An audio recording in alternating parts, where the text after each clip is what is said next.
The forest had always carried the smell of old smoke, even on calm green mornings. It was not the sharp, choking smoke of an active fire, but a dry, distant trace that lived in bark and fallen needles, in the cracks of stones and the hollows of stumps. Long before the fire that would change everything, the trees held memories of other burns, other summers when the air shivered and the sky glowed the wrong color. The owl knew those memories in her bones. She was old for an owl. Her feathers had lost some of their shine, and the crescents on her chest were no longer as clear as when she first learned to fly. One of her talons curved a little crookedly from an old injury, but her eyes, deep and round and yellow, still read the night like a book she had copied by hand. Her tree stood on the high side of the valley, near a broken ridge of rock. It was not the tallest tree, nor the strongest, but it had a hollow in just the right place, a dark, dry bowl inside the trunk where she could sit and feel the wind in the bark without letting it touch her directly. From that hollow, she could see the patterns of the forest, the way fog pooled in the lower ground, the way deer moved along their worn paths, the way smaller things flickered through undergrowth. Fire, in her life, had always been something that happened to other hills. Sometimes, on very dry nights, she saw, far away, a tongue of orange along a distant ridge like a strange sunrise in the wrong direction. Sometimes the wind carried the taste of fresh smoke, sharper than usual. Once or twice she had watched a faint red line creep along the horizon, then fade when rain finally came. This forest, her forest, had always escaped. That summer was drier than most. Spring rains had been brief and half-hearted. Streams pulled back into their stones, leaves curled at the edges. Pine needles crackled under any foot that touched them. The wind came more often from the hot side of the world, and it stayed longer. The animals changed their habits.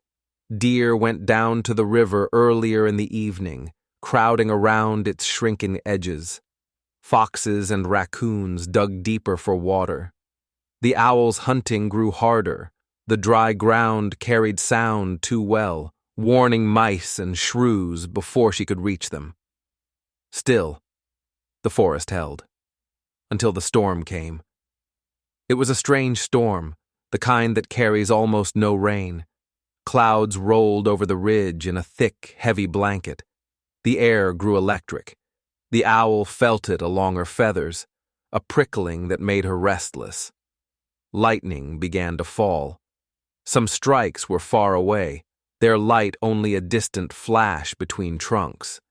Some were close, splitting the sky with blunt white spears. Each flash arrived with a cracking sound that shook leaves loose. For a while there was hope. A few drops of rain hit the old owl's back, darkening the gray feathers.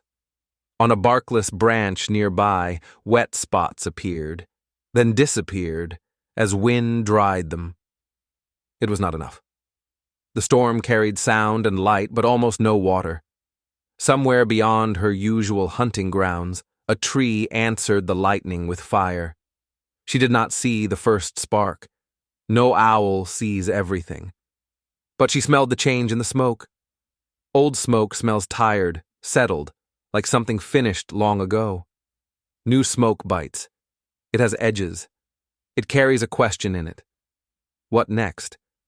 The wind shifted and brought that question straight into her hollow. She stepped out to the mouth of the cavity and listened.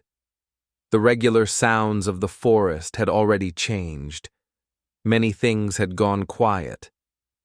Animals do not need to see flames to know when something is wrong. They hear it in the tense stillness of others, in the way birds go silent all at once, in the sudden rush of bodies moving away without words. Then she heard the fire itself.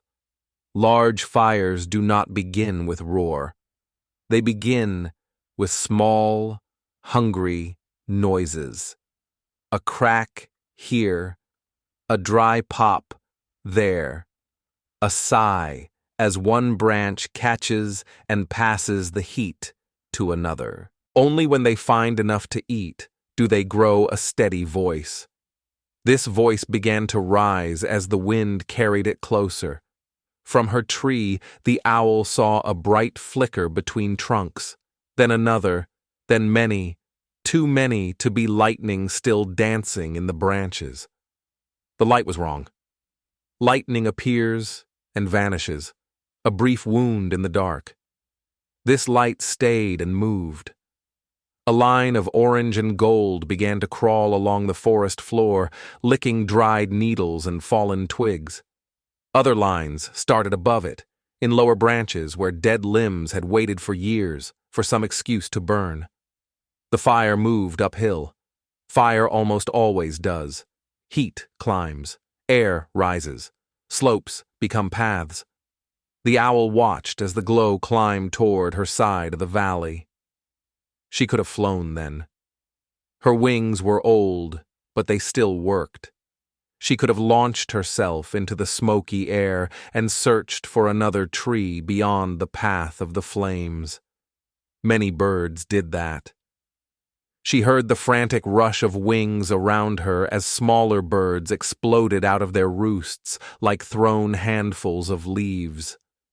Some did not know where to go. They simply fled in the direction that felt away from heat. The owl stepped deeper into her hollow instead. Her tree had stood through more seasons than she could count. Its heartwood was thick. Its roots reached deep into soil that still held a memory of dampness. She trusted it in a way she did not trust the churning air outside. She also watched. From the shadow of the hollow, her eyes tracked the progress of the flames. They moved faster now, riding on wind that had found a new shape as it flowed around heat. At ground level, they rushed low and flat, devouring dry grass and piles of needles. In the branches, they leapt and stepped, hopping from crown to crown when those crowns grew close enough. Animals fled below. She saw deer running, muscles stretched, eyes wide. She saw foxes low to the ground, bodies just a blur between the stems. She saw a bear, smoke hanging in its fur, crashing through undergrowth that had stood thick and untouched for many years. Above, in the thinner air near the tops of the pines, a few larger birds passed over. Crows, ravens, a hawk, all heading away from the glow. The owl stayed. It was not bravery in any human sense. It was habit, age, and a narrow, stubborn belief that the place that had always held would hold again. The fire reached the bottom of her ridge. Heat rose in a wave that made the feathers on her chest lift. Smoke thickened, turning the world below into a series of layered gray curtains. Through gaps in those curtains, she saw trunks turn black, bark blister and fall off, small shrubs vanish in sudden bursts of sparks. Flames licked at other trees and climbed. When they reached hers, they found that the lower bark was tough, wrapped in scars from old seasons. The first tongues of heat curled up the trunk and slid back down, unable to take steady hold. Needles high above did catch. They smoldered, then burned with a sharp hiss. The tree whispered in pain, the way wood does when its cells collapse and release their stored water. Ash began to fall past the hollow like a slow, dirty snow. Inside her dark bowl, the owl crouched low. Heat does not move evenly. It finds paths, follows surprising routes. The hollow filled with hot air that had nowhere easy to go. She felt it, pressing against her feathers, stealing moisture from her eyes, turning each breath into an effort. Her lungs, built for cold, thin night air, clawed at this thick, hot mixture. Each inhale rasped. Each exhale tasted of metal and sap and fear. She did not leave. The fire climbed, reached the uppermost branches of her tree, and played there. It scored the bark. It cracked the outer wood. It burned away dead limbs that had waited long for such an ending. It did not quite kill the tree. Deep inside the trunk, farther down than the fire reached, sap still moved. Roots still gripped earth that held pockets of cooler water. When the flames finally passed, hurrying on to other fuel, the tree stood blackened but alive. The forest around it did not. In place of undergrowth, stumps, and fallen logs, the Owl's Valley now held a carpet of ash and charcoal. The shapes of trunks remained, but they were dark and bare. The air glowed for a long time after sunset with the soft, dull red of embers. Even when rain finally came, hard and late, the forest did not feel like itself. The old owl rode out the worst of the heat and smoke in her hollow. She slept in short, troubled stretches, waking often to cough and adjust her position. At times she half spread her wings, not to fly, but to let air cool the skin beneath. She listened to the strange silence outside, a silence thick with absence. When she finally stepped out to the edge of the hollow, the glow on the ground had faded to scattered points. Smoke rose in thin columns instead of heavy clouds. The nearest trees stuck up like burned pencils against a sky washed clean by the passing storm. The smell of new ash overwhelmed the usual older smoke in the bark. She looked down. Where there had been ferns and shrubs, there was now a soft, gray blanket. Here and there shapes poked through, the black arc of a fallen branch, the white curve of a stone, the hollow where a trunk had broken and burned away. Nothing moved. The owl took flight for the first time since the fire came. Her wings felt heavier, the air strange. Heat danced in still places. Tiny pinches of ash rubbed against her eyes. She blinked hard to clear them and circled above the valley. She saw familiar landmarks cut into strange silhouettes. The stream was a dark line threading through the gray. The ridge on the far side of the valley stood intact, but stripped of its soft edges. Her own tree remained one of the few with any clinging green near its crown. She did not see many survivors. A deer lay near the stream, legs folded the wrong way. Cover that had once hidden smaller animals was gone. Burrows were empty, their entrances ringed in black. Birdsong, once a layered chorus at dawn and dusk, had shrunk to a few thin notes at the very edges of the valley, where heat had been less intense. The forest felt hollow. That first year after the fire, the valley looked like a wound that had not yet decided how it would scar. Rain washed the ash into thin sheets, carving pale lines down slopes. The stream carried flakes of charcoal away until its surface ran dark but clear again. Wind pushed dust into new pockets and out of old ones. The owl stayed. Her hunting became hard work. Old routes made no sense in the new landscape. Prey species had scattered. Some had died. Others had moved to less damaged hills.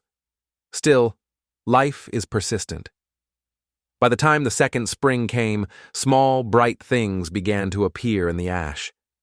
The first were shoots, thin and green, forcing their way up through the gray blanket.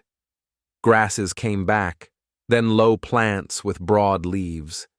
Seeds that had waited in the soil for a chance like this took it. They exploded into sudden patches of color. Flowers that needed open ground and full light, things that had no place in deep shade. Charred trunks, dead for good, stood among them like skeletal guardians. The old owl learned the new sound of the forest. It was quieter, but not empty. Insects returned, drawn by heat-loving plants and the rich mix of ash and decayed matter. Small animals found the first patches of cover and dug. Birds from other places came to inspect the changed ground. The air still carried smoke, but now it mixed with the fresher smell of new growth. Years passed. For an owl, years are counted differently than for trees, differently than for people. Nights come and go. Winters arrive and leave. Some patterns remain, others shift. The old owl watched the forest reassemble itself in new shapes. Saplings rose where their parents had stood. Not all were the same kind. Some trees that had been rare before the fire found the open space ideal and took it. Others failed. The valley became a different forest on the same ground. The black trunks did not vanish. They softened, cracked, and fell slowly. Moss crawled up them. Fungi bloomed on their sides, eating what was left. Through all of this, the owl's tree continued to stand. Its bark stayed dark on one side, a permanent reminder of heat. Scars spiraled along its trunk. Yet the hollow remained. New growth sprouted above it. Leaves came each spring and fell each autumn. The owl, now older still, kept her post. She saw the first owl chick in the valley many springs after the fire. Not in her own hollow. She no longer nested. Age had taken that part from her. Her strength ran only to hunting and perching and remembering. The chick belonged to a younger pair that had moved into a tree on the opposite side of the valley, where the regrowth was thick. Its first flights were clumsy, as all such flights are. It tumbled through low branches, flared its wings too late, and grabbed at air that did not hold. She watched it, as she watched everything, in silence. Then, one night, something in its feathers caught her attention. Under the moon, its wings looked strangely marked. Many young owls wear speckles and streaks, patterns that help them blend into bark and leaves. But these were different. The edges of some feathers were almost the color of cooled embers, a soft, rusty red. The spots on its chest were darker and more irregular than usual, like flecks of soot. She thought it a trick of light at first. Moonlight does strange things when it filters through thin, regrown leaves and past the charred remains of old trunks. It makes patterns, mixes gray and silver into shapes that feel meaningful even when they are not. Yet when the moon faded and dawn came, the pattern remained. The chick's wings, now stronger, carried it in wider circles. It passed closer to the old owl's tree. In the clear, pale morning light, the older bird saw the same odd markings. Along the leading edge of each wing, the feathers seemed washed with the faintest tint of copper, as if the idea of flame had brushed them. Scattered across the breast were darker, irregular spots that had a different shape than the neat markings she remembered from earlier generations. As seasons turned, more chicks hatched. Some looked like any owl might, modeled in the usual ways. But others, especially those from nests closest to the most burned parts of the valley, wore feathers with similar strange touches, subtle reddish bands, soot-dark spots, ash-pale smudges on otherwise normal plumage. It was not that they glowed. They did not literally carry fire.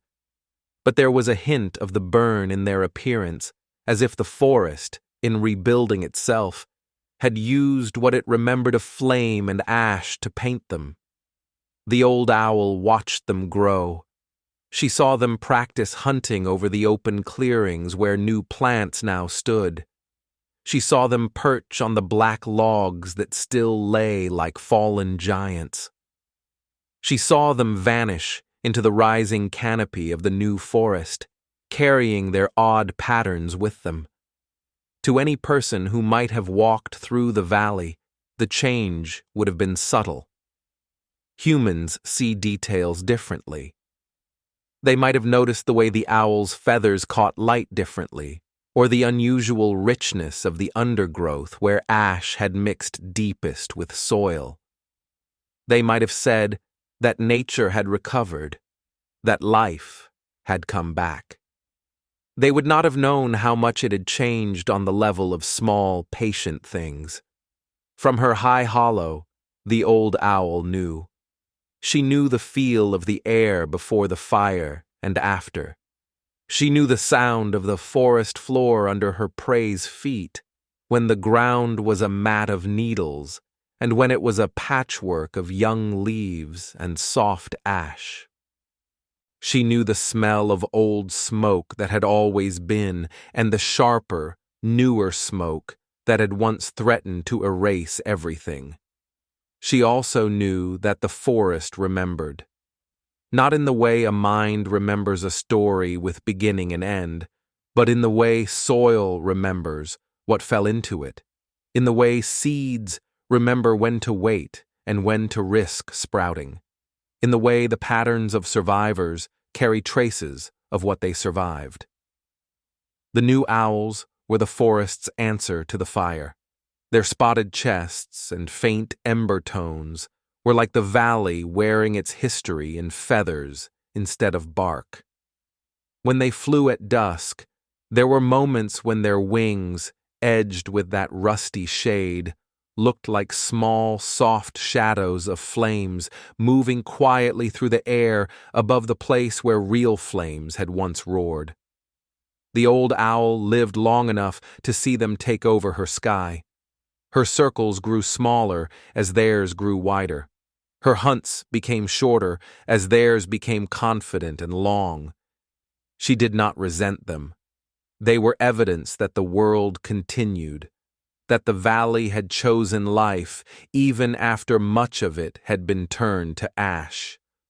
On one of her last strong nights, she stepped out of her hollow and flew farther than she had in some time.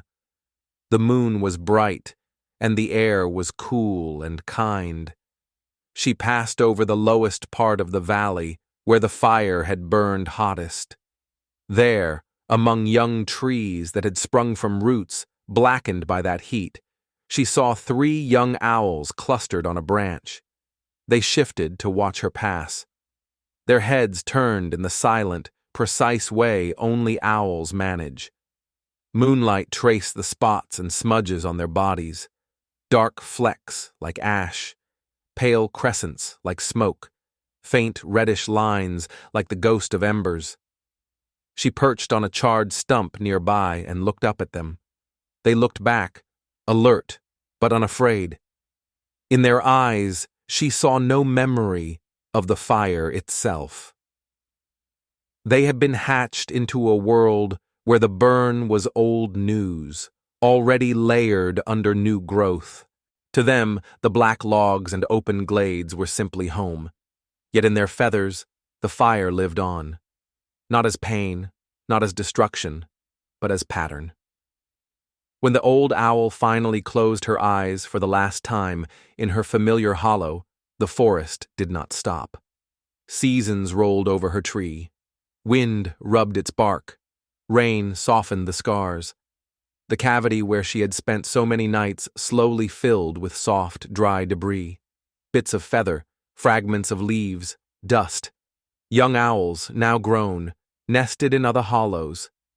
Their chicks wore spots and marks that echoed the burn. Foxes moved through the undergrowth that had once been bare. Deer fed on plants that could only grow in such open, nourished ground. And when people years later walked the valley with cameras and backpacks and the quiet awe of visitors, they saw a forest that had clearly burned once and then recovered. Some of them pointed at the charred stumps and said that the land remembered fire. Those who looked up at dusk and noticed the odd, ember-touched feathers of the owls might have felt something else, a shiver of understanding that did not fit easily into words. The forest had not only survived the fire, it had taken its shape and color and woven them into the living things that returned. The old owl's tree, blackened on one side, stood among that new life. On some evenings, when several young owls gathered in its branches, their spotted breasts pressed against the darkened bark. It looked for a moment as if ashes themselves had grown feathers and taken to the sky, carrying the memory of flame through the cool, whispering night.